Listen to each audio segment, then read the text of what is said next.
Nobody can afford a home right now. Housing affordability is at its lowest levels in history, 3 times worse than it was during the Great Financial Crisis. Young people can't buy homes, and it's becoming harder and harder every day. It's one of the biggest problems we face as a country. It's sad because there are people in America that will never make $1 million in their lifetime. So how could they afford $1 million home? The house price index.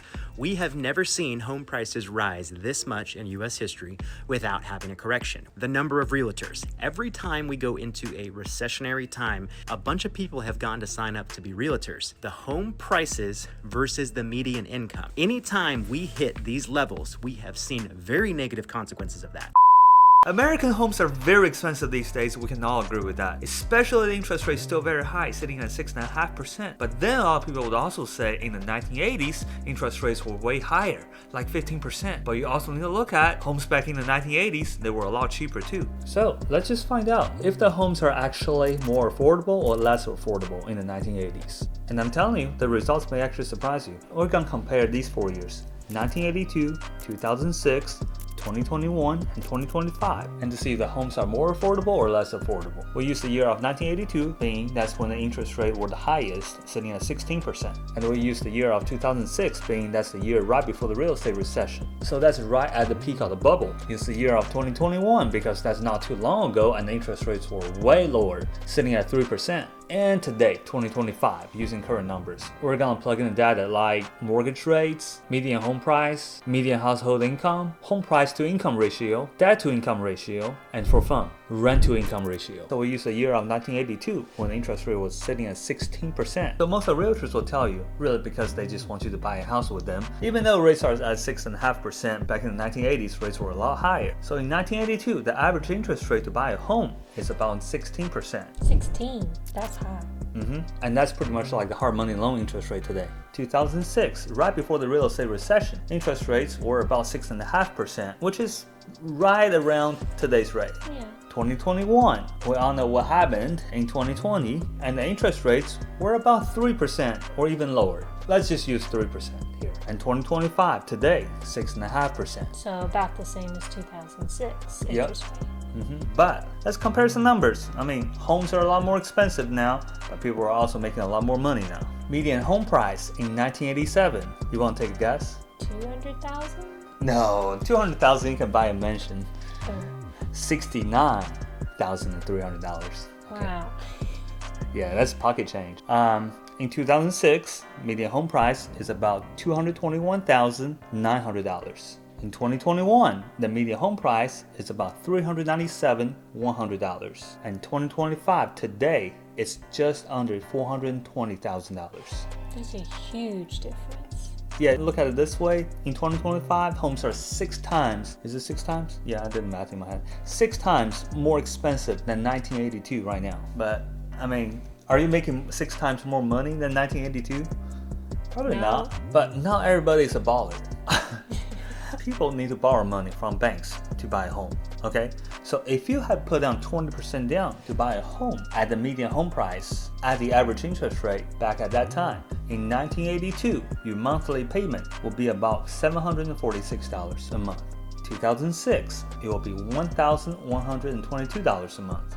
2021, $1,339. You see, it's not much higher than 2006. It's really because the interest rate Yeah, interest rates are way lower. In 2025, we'll shock you, $2,120. Ooh. Almost doubled. So that's why people are saying homes are a lot less affordable these days. Homes are a lot more expensive these days because really, who buys a home all cash other than investors? But they also gotta know, people were making way less money back in the 1980s. So if you look at the median household income back in 1982, it is $23,430. It's a lot different from today. I mean, a lot of people make that money in a month. Just saying. By the way, median household income is before tax money, but we'll go to that in just a little bit. 2006, median household income, $48,451. 2021, it's $70,181. 2025, $76,000. So the median homes are about 6 times more expensive now, but the median household income is only about a little more than 3 times more. So that would definitely make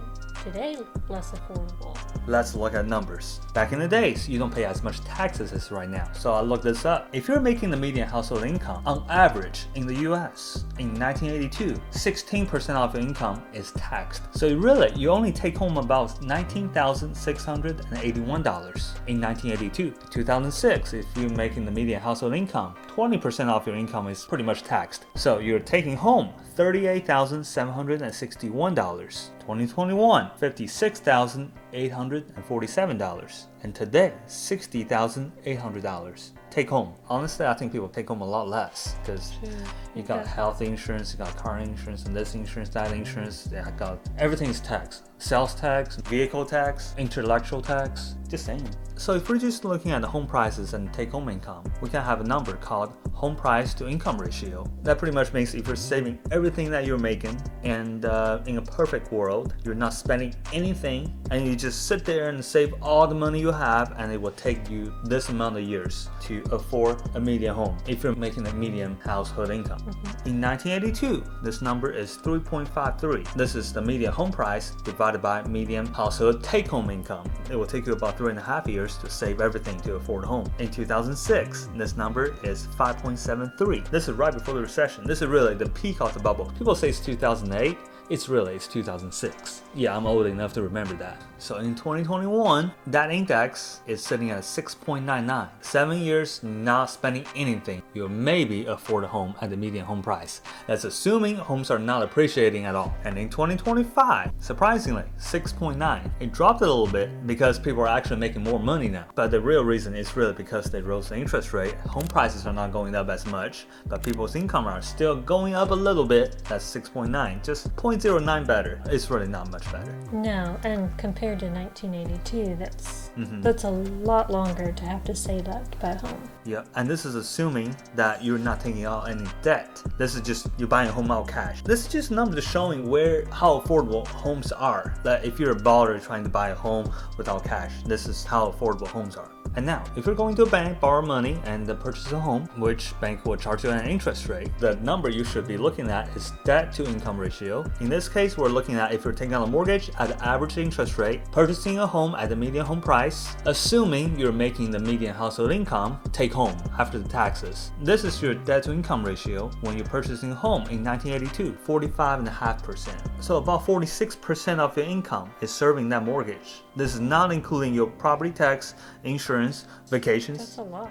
It is a lot. Half of your money go towards your house payment. And you have nothing left. Because interest rate at 16%. In 2006, right before the real estate recession, this number is 34.7%. A little better. But you gotta know, this is right before the recession. This is the tipping point. Because in 2008, people think, oh, I don't want to pay this debt. It's really, they lend money to a lot of people that really, they're not responsible enough. That's really what caused the great financial crisis. 34.7% is what triggered the recession in 2006 or 2008, whatever you say it. So 34.7% is the straw that broke the camel's back. 2021, this number is 28.3% because interest rates are a lot cheaper. So 2021 is really the year you should be borrowing money. And in 2025, this number is 41.8%. Believe it or not, a lot of people say in 2025, homes are a lot less affordable now. Because back in the days, homes were cheaper. But actually, if you bought a home in 1982, borrowing money at 16%,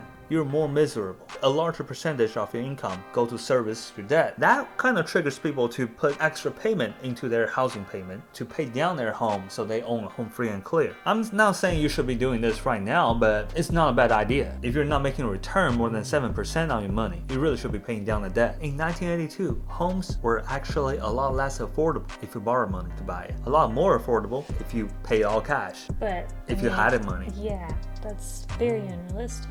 And here's another thing, not everybody owns a home in America. In 1982, the median rent is about $318. 2006, $763. 2021, $1,204. 2025, this may shock you.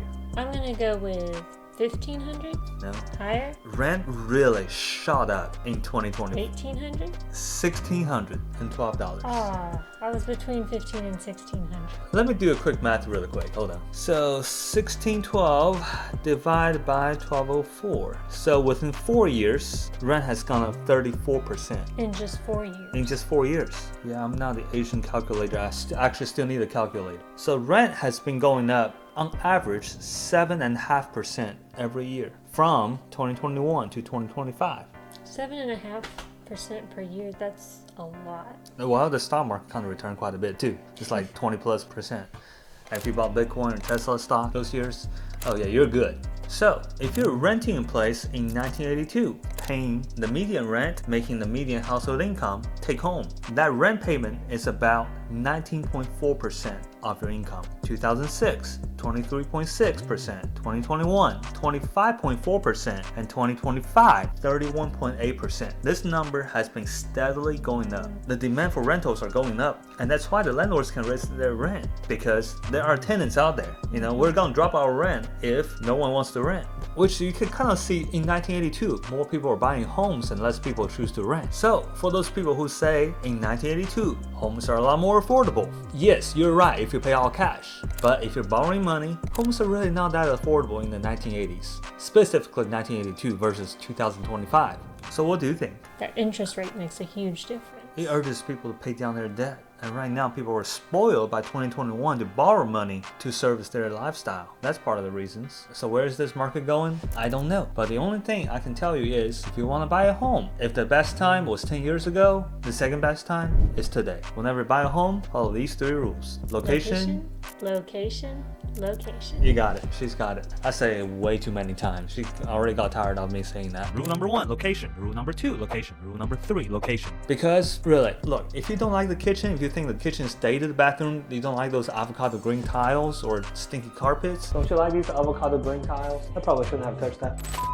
Here's the thing, you can remove them, you can do it. You can unleash your anger on those bathroom tiles with a sledgehammer and redo that bathroom, redo that kitchen, redo that floor, repaint that wall, paint that wall into a color that you want, okay? I don't care about the new roof or new air conditioning. Those things can be changed. You can remove a wall, add a wall. The only thing you cannot change is play God. Picking that house from one neighborhood and put it on another neighborhood and on another street. If the house is off on the main street, it's off on the main street. If the house is on a hill, it's on the hill. Whenever you have kids one day, the kids is gonna have concussion. If the house is on Main Street, you're gonna deal with road noises. And again, with kids, especially run out in the street. There you go. If a house has no backyard, it has no backyard. If you want to have a dog one day, you just have to take your dog to a dog park. Location, location, location. Remember that. Hope this helps. Like and subscribe.